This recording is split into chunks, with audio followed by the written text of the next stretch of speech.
नमस्कार दोस्तों, it's entertaining education, let's make education easy. और मैं कुशल त्रिपाठी आप सभी का इस चैनल पर हार्दिक स्वागत करता हूं। तो दोस्तों, पिछले वीडियो में हमने इतिहास की उस पंक्ति का अध्ययन किया जिसमें लिखा हुआ है कि एक गोली के चल जाने के कारण प्रथम विश्व युद्ध की घटना घटित हुई और एक गोली न चलने के कारण द्वितीय विश्व युद्ध की घटना घटित हुई। तो दोस्तों, आइए अब देखते हैं कि वह व्यक्ति जिस पर एक गोली न चली और उसके बाद वह द्वितीय विश्व युद्ध का सबसे बड़ा खलनायक सिद्ध हुआ, उसकी मौत किस प्रकार होती है और जर्मनी क्या पुनः विश्व की महासत्ता बन पाता है अथवा नहीं बन पाता है। दोस्तों, यदि आपने हमारा वह पिछला दोनों वीडियो नहीं देखा है तो डिस्क्रिप्शन में दिए गए लिंक में जाकर आप उन दोनों वीडियो को देख लें, जिसके बाद इस वीडियो को देखने में और समझने में आपको आसानी होगी। दोस्तों, यदि हमारे द्वारा दिए जा रहे वीडियो के पॉइंट टू पॉइंट नोट्स आप चाहते हैं, हमारी हैंड नोट्स आप फ्री चाहते हैं और साथ ही साथ प्रतिदिन के करंट अफेयर्स से संबंधित महत्वपूर्ण क्वेश्चंस पाना चाहते हैं तो हमारे व्हाट्सएप लिंक और हमारा टेलीग्राम लिंक डिस्क्रिप्शन में दिया गया है, जिस पे आप ज्वाइन करके यह सब कुछ पा सकते हैं। तो दोस्तों, आइए सुनते हैं हम आज की कहानी द्वितीय विश्व युद्ध। दोस्तों, द्वितीय विश्व युद्ध को ग्लोबल वार या टोटल वार भी कहा जाता है, क्योंकि यह पहली बार कोई युद्ध था जिसमें सैन्य शक्ति के अलावा नागरिकों को भी खुलेआम टारगेट किया गया था। यह ऐसा युद्ध था जिसमें प्रत्येक देश के प्रत्येक व्यक्ति पर मौत का खतरा मंडरा रहा था। वह ऐसा समय था जब कोई भी व्यक्ति कहीं पर भी सुरक्षित नहीं था। दोस्तों, इस महायुद्ध की शुरुआत हुई 1 सितंबर 1939 यानी कि 1 सितंबर 1939 को, जब सुबह 4:45 पर जर्मनी ने पोलैंड पर आक्रमण किया। आक्रमण करने के कुछ ही घंटों के भीतर नाजी सैनिक पोलैंड में घुस गए थे और 1 महीने बीतते बीतते पूरे पोलैंड पर नाजियों का अधिकार हो गया था। दोस्तों, यहाँ सोचने वाली बात यह है कि जब जर्मनी ने पोलैंड को जीत लिया और फ्रांस और ब्रिटेन बीच में आए भी नहीं, तो फिर यह युद्ध महायुद्ध कैसे बना, विश्व युद्ध के रूप में कैसे परिवर्तित हुआ? तो इसका कारण था हिटलर। हिटलर को यह बात कभी भी हजम नहीं हो रही थी कि जर्मन के नागरिकों को इतने बुरे दिन दिखाने वाले, जर्मन को तोड़कर टुकड़ों में बांट देने वाले दो देश फ्रांस और ब्रिटेन अब भी सलामत थे। दोस्तों, दूसरा एक कारण और भी था। इधर इटली में एक तानाशाह और पैदा हो गया था, नाम था मुसोलिनी। वह इटालियन सत्ता फिर से खड़ी करना चाहता था और रोमन राज्य जैसे साम्राज्य को वापस लाना चाहता था। तीसरा एक और महत्वपूर्ण कारण था और वह यह था कि इधर जापान एशिया में युद्ध लड़ रहा था। वह एशिया में अपनी हुकूमत स्थापित करना चाहता था। इन्हीं साम्राज्य विस्तारवादी नीतियों के चलते द्वितीय विश्व युद्ध की आग को हवा मिल रही थी। अब हिटलर बहुत ही महत्वाकांक्षी हो चुका था। वह अभी फ्रांस और ब्रिटेन से युद्ध लड़ने में खुद को सक्षम नहीं महसूस कर रहा था। अतः यूरोप के एक दूसरे देश नॉर्वे पर हमला कर दिया। 1000 फाइटर प्लेन और 28 सबमरीन के साथ 15,000 सैनिक भेजकर वह नॉर्वे को जीत लिया तथा नॉर्वे तथा जर्मनी के बीच में पड़ने वाले देश डेनमार्क पर भी कब्जा कर लिया। इसके बाद नीदरलैंड, लग्जमबर्ग, बेल्जियम आदि देशों को भी जीतकर उसने जर्मनी में मिला लिया।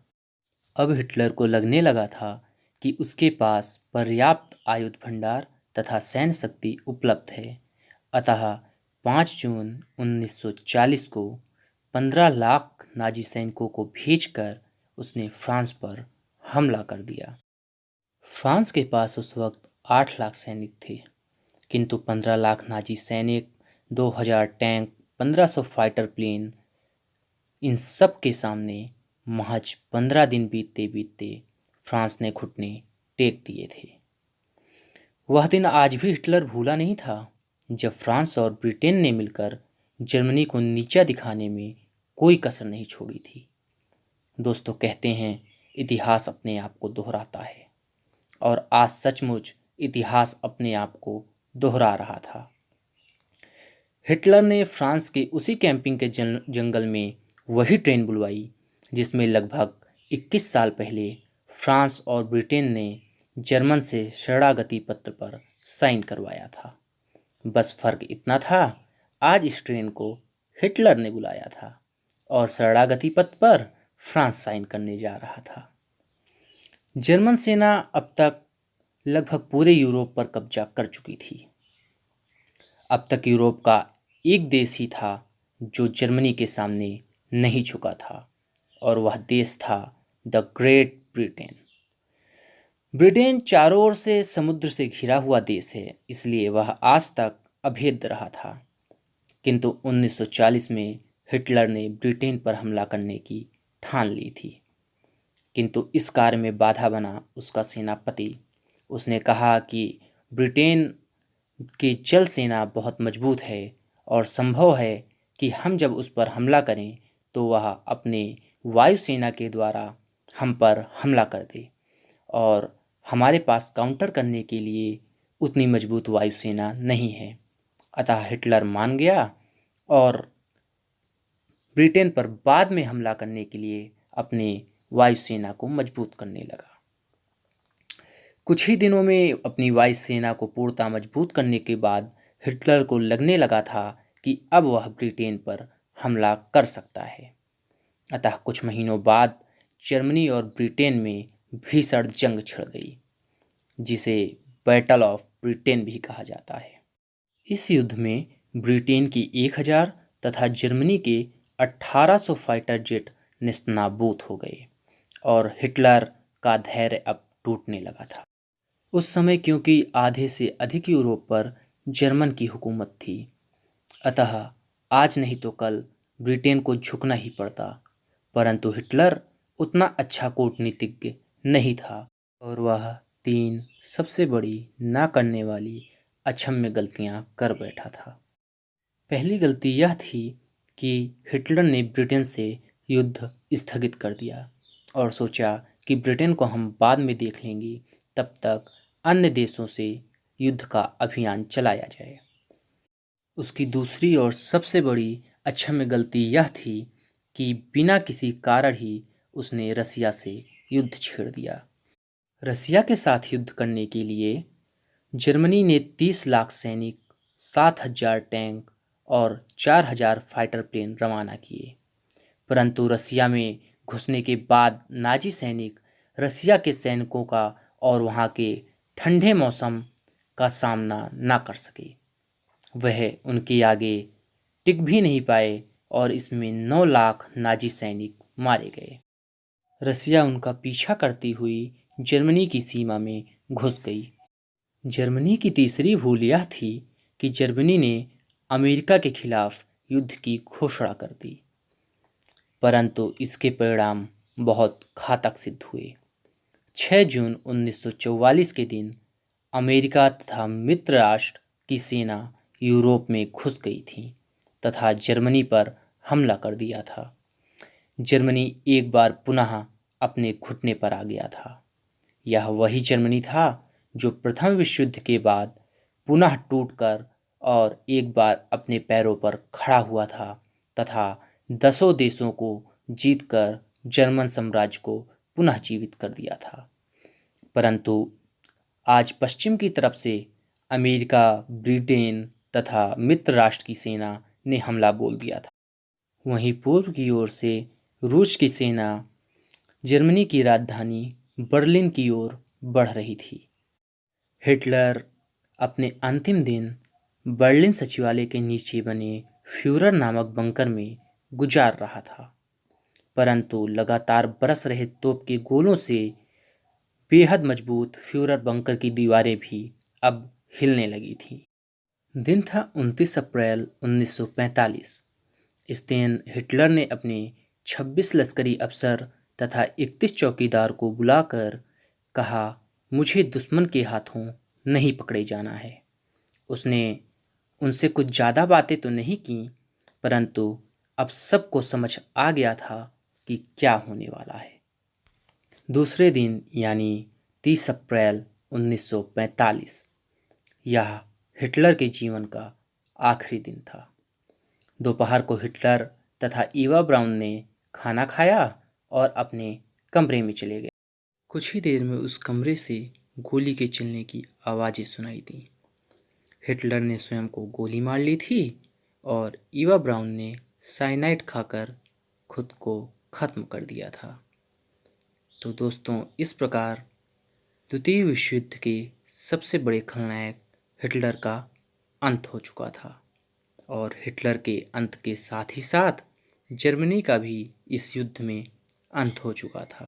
यूरोप में तो यह युद्ध लगभग खत्म हो चुका था, परंतु इधर एशिया में जापान अभी भी हाहाकार मचाए हुए था।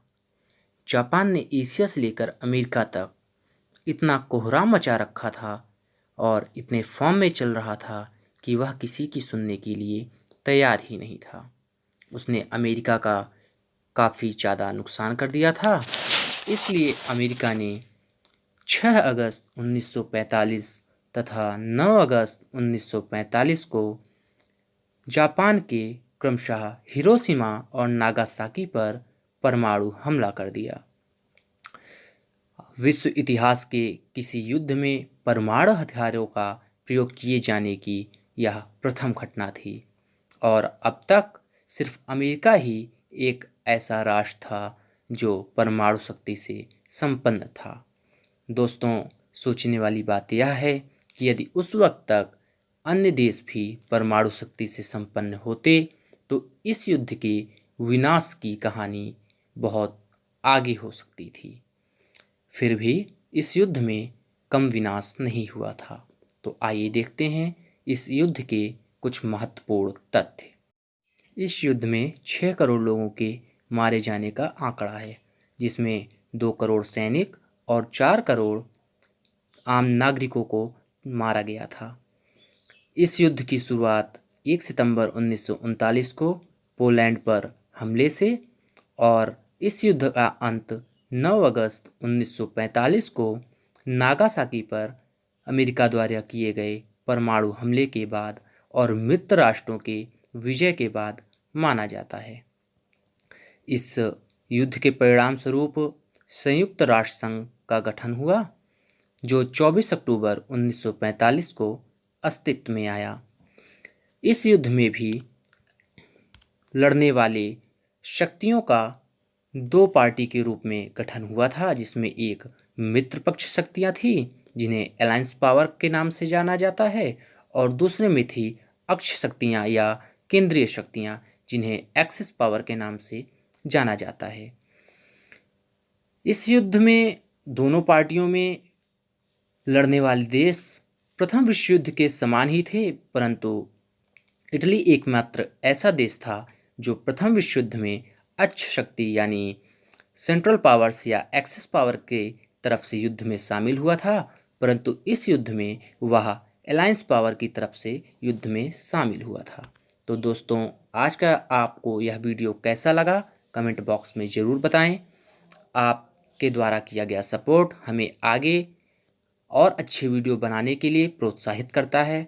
अतः वीडियो को ज़्यादा से ज़्यादा लाइक करें, सब्सक्राइब करें एवं चैनल को शेयर करें। धन्यवाद।